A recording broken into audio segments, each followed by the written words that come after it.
பட்டியலின சமுதாயத்தை சார்ந்தவர்களுக்கும் தேவர் சமுதாயத்தை சார்ந்தவர்களுக்கும் சாதிய கலவரங்களை உண்டு பண்ணக்கூடிய வேலையில் ஈடுபடுகிறதா ஆளும் கட்சியும் காவல்துறையும் அப்படிங்கறத பத்தி தான் இந்த வீடியோல பார்க்க போறோம். பசுமன் முத்துராமலிங்க தேவரினுடைய ஜெயந்தி விழாவை முன்னிட்டு மதுரையில் இருக்கக்கூடிய ஒரு தனியார் கட்டிடத்தின் மேல் வைக்கப்பட்ட ஒரு கட் அவுட்ல அம்பேத்கரினுடைய படமும் முத்துராமலிங்கரினுடைய படமும் சேர்ந்து இடம்பெற்றதை உடனே அகற்ற சொல்லி காவல்துறையில உத்தரவிடுறாங்க. அதுக்கு முழு பின்னணி என்ன, கடந்த 70 ஆண்டுகள்ல திராவிட கட்சிகள் செய்த சாதி அரசியல் என்ன அப்படிங்கறத பத்தி இந்த வீடியோல பார்க்க போறோம். வீடியோ முழுசா ஸ்கிப் பண்ணாம பாருங்க. நான் உங்கள் செல்வி.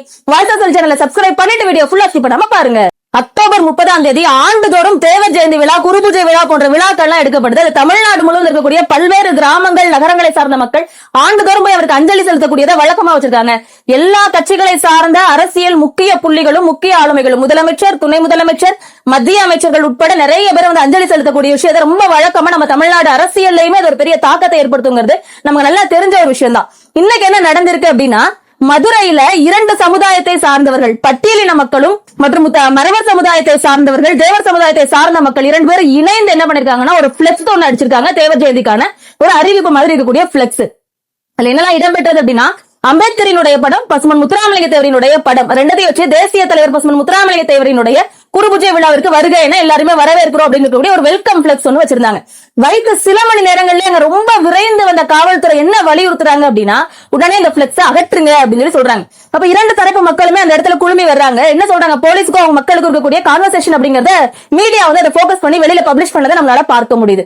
அப்ப என்ன சொல்லிருக்காங்க அப்படின்னா, நாங்களே ஒற்றுமையா இருக்கோம், உங்களுக்கு என்ன பிரச்சனை?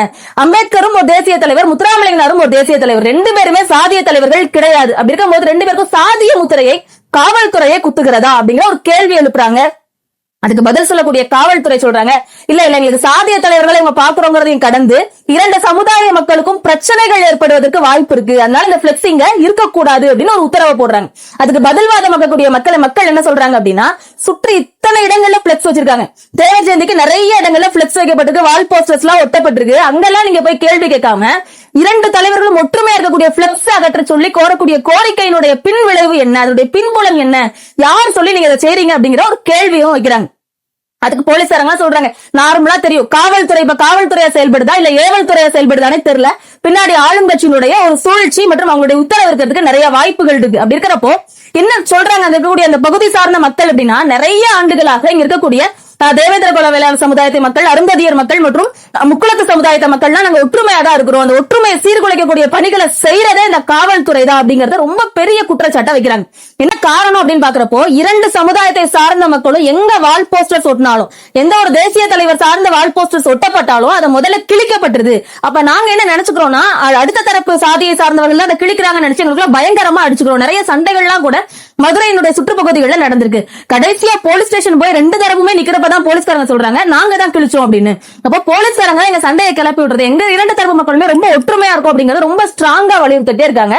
இன்னும் கூட மேல ஒரு படி போய் அந்த மக்கள் என்ன பேசுறாங்க அப்படின்னு பாக்குறப்போ, கடந்த 70 ஆண்டுகளாக திராவிட முன்னேற்ற கழகமா இருந்தாலும் சரி, எந்த கட்சிகளா இருந்தாலும் சரி, பண்றது சாதி அரசியல் தான் இங்க அதிகமா வலுத்துட்டே போறது நம்மளால ரொம்ப கண்கூடா பார்க்க முடியுது. திராவிட மாடல்ங்கிறாங்க, சாதி ஒழிப்பு அப்படிங்கிறாங்க, எல்லா தீண்டாமை ஒழிப்புங்கிறாங்க, சமத்துவம் தான் எங்களுடைய முதல் குறிக்கோள் அப்படிங்கிறாங்க. இங்க எல்லா மக்களும் ஒன்றுதான் சொல்லிட்டு மதுரை பகுதிகளில் தான் முதல்ல சமத்துவபுரமே நிறுவப்பட்டது நம்ம கேள்விப்பட்டிருக்கோம். அதுக்கு பின்னாடி இருக்கக்கூடிய நிறைய ஊழல் பத்தி அடுத்த காணொலியில பார்க்கலாம். ஆனா அதுக்கு முன்னாடி இவ்வளவு விஷயங்கள் பேசக்கூடிய திராவிட மாடல் அரசாங்கம் எதற்காக 2 சாதிய மக்களினுடைய ஒற்றுமையை சீர்குலைக்கணும், எதுக்காக பிரிக்கணும் அப்படிங்கிற ஒரு பெரிய கேள்விக்குறி எழுறதை நம்ம கண்கூடா பார்க்க முடியுது. அப்படி பாக்குறப்போ உண்மையில நம்ம கான்செப்ட் வைஸ் பார்ப்போமே, 2 தலைவர்களும் தேசிய தலைவர்களா சாதிய தலைவர்களா நமக்கு கண்கூடா தெரியும். உலகளாவிய தலைவர்களா இவங்க உயர்ந்து நின்றவங்க அப்படின்னு சொல்லிட்டு அம்பேத்கர் முதல்ல பாத்துடலாம். அம்பேத்கர் பொறுத்தளவுல கொலம்பியா யூனிவர்சிட்டியில போய் படிக்கிறாரு, லண்டன்ல இருக்கக்கூடிய கேம்பிரிட்ஜ் பல்கலைக்கழகத்துல போய் படிக்கிறாரு. இதெல்லாம் பாக்குறப்போ இந்தியாவிலிருந்து முதல்ல ஒரு குடிமகன் அமெரிக்கால போய் கல்வி பெற்றார் அப்படின்னா அம்பேத்கர் தான் முதல் முறை அப்படிங்கிறது கண்கூடு. லண்டன்ல இருக்கக்கூடிய லைப்ரரியில போய் சிலை வைக்கிறாங்க. உலகத்திலே 2 நபர்களுக்கு தான் லண்டன் லைப்ரரியில சிலை வைக்கப்பட்டிருக்கு. ஒன்று காரல் மார்க்ஸ், 2வது அம்பேத்கர் தான். ஒரு நாளைக்கு குறைந்தபட்சம் 14 மணி நேரம் வாசிப்பு பழக்கத்தை உடைய ஒரே தலைவர். இன்றைக்கு வரைக்கும் அந்த சாதனை யாராலும் முறியடிக்கப்பட முடியாதுன்னா அது அம்பேத்கர் மட்டும்தாங்கிறது எல்லாருக்கும் நல்லா தெரிஞ்ச விஷயம். இந்திய அரசியலமைப்பின் சிற்பியாக இருந்தவர்.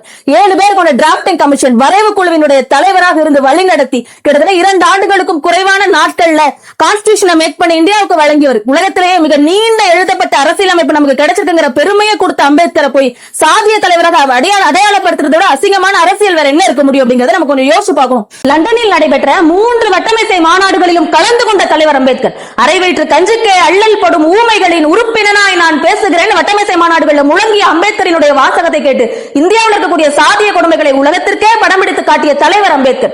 பள்ளிக்கூடத்துல போனா அனுமதி மறுக்கிறான், அதையும் தாண்டி உள்ள போனா சமமாக பெஞ்சஸ்ல உட்கார்ந்து படிக்கிறதுக்கான வாய்ப்புகள் மறுக்கிறான், பொதுவா இருக்கக்கூடிய குடங்கள்ல நீர் எடுத்து பருகிறதுக்கான வாய்ப்பை மறுக்கிறான், எழுதி போய் கொடுத்தா பேப்பரை கரெக்ஷன் பண்ணி கொடுக்கிறதுக்கு ஆசிரியர் மறுக்கிறார். இப்படி எல்லா இடங்களையும் ஒடுக்குமுறைக்கு மட்டுமே ஆளான அம்பேத்கர் அத்தனையும் தாண்டி வந்தார்னா அதுதான் உண்மையான வெற்றி. எல்லா வாய்ப்புகள் கிடைக்கிறப்ப பெறுவது வெற்றி அல்ல, வாய்ப்புகள் மறுக்கப்பட்ட போது முடக்கப்பட்ட போதும் அதுல இருந்து வெளியில வரதான் வெற்றி அப்படிங்கிறதுக்கு சாட்சியமாக நின்றவர் அம்பேத்கர். யாராலையும் மறுக்க முடியாது. 5 இந்த கேள்விகள் கேளுங்கள். ஒரு கேள்விக்கு தவறா பதில் சொன்னா நாளையிலிருந்து இந்த பள்ளிக்கூடம் வர மாட்டேன். பாடத்திட்டத்திலிருந்து கேட்ட அனைத்து கேள்விகளுக்கும் சரியாக பதில் சொல்லி அவருடைய கல்வியினுடைய முக்கியத்துவம் அனைவருக்கும் எடுத்துக்காட்டிய ஒரு தலைவர் அம்பேத்கர்னா யாராலையும் மறுக்க முடியாது. நாசிக்ல இருக்கக்கூடிய மகத்து குளம் எதிர்ப்பு போராட்டம். மகத்து குளம் அப்படிங்கிறது ஒரு தனியாருக்கு சொந்தமான குளம். அதுல தாழ்த்தப்பட்ட மக்கள் வந்து நீர் எடுக்க கூடாது, உயர் சாதியினருக்கு மட்டுமே அனுமதின்னு சொல்லி மறுக்கப்பட்ட பொழுது சத்தியாகிரகத்தை நடத்தி கோர்ட்ல போய் கேஸ் போட்டு அதையும் சாதித்து காட்டிய ஒரு தலைவர். தீண்டாமைக்கு முதல்ல முற்றுப்புள்ளி வைத்தவர் அம்பேத்கர் அப்படிங்கிறதையும் யாராலும் இங்க மறக்கவோ முடியாது அப்படிங்கறதை பாக்குறோம்.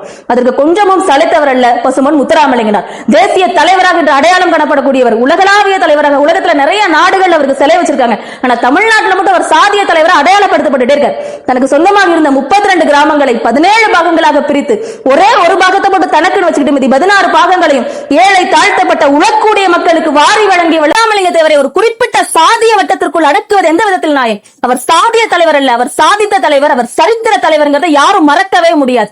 மதுரை மீனாட்சி அம்மன் கோயிலுக்குள்ள ஹரிஜன சேவாக் சங்கத்தை சார்ந்த வைத்தியநாத ஐயர் தலைமையில் நடைபெற்ற ஆலை நுழைவு போராட்டத்திற்கு முன்னிலை ஏற்று நடத்தினார் பசுமன் முத்துராமலிங்கனார்.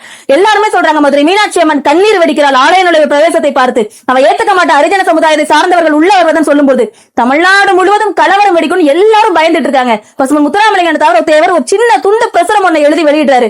ஹரிஜன சமுதாயத்தை சார்ந்த மக்கள் உள்ளே சென்று அன்னை மீனாட்சியை வழிபட்டு வெளியே திரும்பும் முறை அவர்களுக்கு தேவையான பாதுகாப்பை நான் தருவேன். அங்க இருக்கக்கூடிய ஹரிஜன சமுதாயத்தை தமிழ்நாடு முழுவதும் உள்ள மக்களுக்கு நான் என்னை பின்பற்றக்கூடிய மக்கள் பாதுகாப்பு தருவார்கள். அவர் சொன்ன அந்த ஒற்றை வாக்கு துண்டு பிரசுரமாக தமிழ்நாடு முழுவதும் வெளியிடப்பட்டது.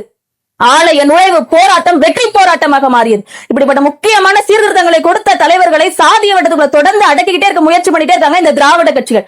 ரொம்ப குறிப்பா பாக்குறப்ப உங்களுக்கு என்ன தேவை இருக்கு? இந்த 2 சாதி மக்களும் அடிச்சுட்டே இருக்கிறதுல உங்களுக்கு என்ன நலன் கிடைக்குது அப்படின்னு பாக்குறப்போ அவங்களுக்கு தேவை வாக்கு வங்கி. நம்ம எல்லாருக்குமே நல்லா தெரிஞ்ச விஷயம்.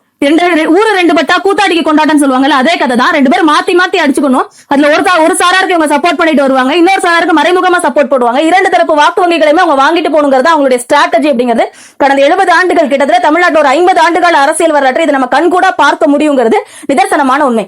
வைத்தியநாத ஐயரா இருந்தாலும் சரி, பசுமன் முத்துராமலிங்க தேவரா இருந்தாலும் சரி, அம்பேத்கரா இருந்தாலும் சரி, எல்லாரும் சொன்ன விஷயங்கள் ஒண்ணுதான். பார்ப்பனிய சித்தாந்தங்கள் தவறாக இருக்குன்னு நீங்க சொன்னா கூட பார்ப்பனியர்கள் அனைவரும் தவறானவர்கள் கிடையாதுங்கிறத நம்ம இங்க பார்க்க வேண்டிய விஷயத்துல இருக்கும். ஏன்னா ஒரு சாதியை சார்ந்து ஒரு மைனாரிட்டி மக்களை மெஜாரிட்டி எல்லாரும் சேர்ந்து சப்ரஸ் பண்றது இங்க ஏத்துக்கவே முடியாத ஒரு விஷயம். அதனால முடிஞ்ச அளவுக்கு இது ஏன் ரொம்ப சென்சேஷனான விஷயம். நாங்க ஏன் பேசுறோம் அப்படின்னா மக்களுக்கு அரசியல் சார்ந்த விழிப்புணர்வு வரணும். கொஞ்சம் யோசிச்சு பார்க்கணும். சாதியை சார்ந்து சண்டை போடுறதுக்கு முன்னாடி, அடிச்சுக்கிறதுக்கு முன்னாடி இதுல பயனடைய போறவங்க யாரு, பாதிக்கடைய போறவங்க யாருங்கிறத கொஞ்சம் யோசிச்சு பார்த்துட்டு நம்ம சிந்தித்து செயல்படணும். எலெக்ஷன் வேற நெருங்கிட்டு இருக்கு. எல்லாருமே சிந்தித்து திராவிட கட்சிகளுக்கு வாக்களிக்கணும் அப்படிங்கிறதுக்காக தான் இந்த காணொலி வெளியிடப்பட்டது. இந்த மாதிரி நிறைய மோர் இன்ட்ரெஸ்டிங்கான வீடியோஸ், முக்கியமான டெய்லி நடக்கக்கூடிய நிகழ்வுகள் உங்களுக்கு அப்டேஷனா வேணும்னு நினைச்சீங்கன்னா வாய்ஸ் ஆஃப் சேனலை சப்ஸ்கிரைப் பண்ணிக்கோங்க. முடிஞ்ச அளவுக்கு இந்த வீடியோ ஷேர் பண்ணுங்க, லைக் பண்ணுங்க.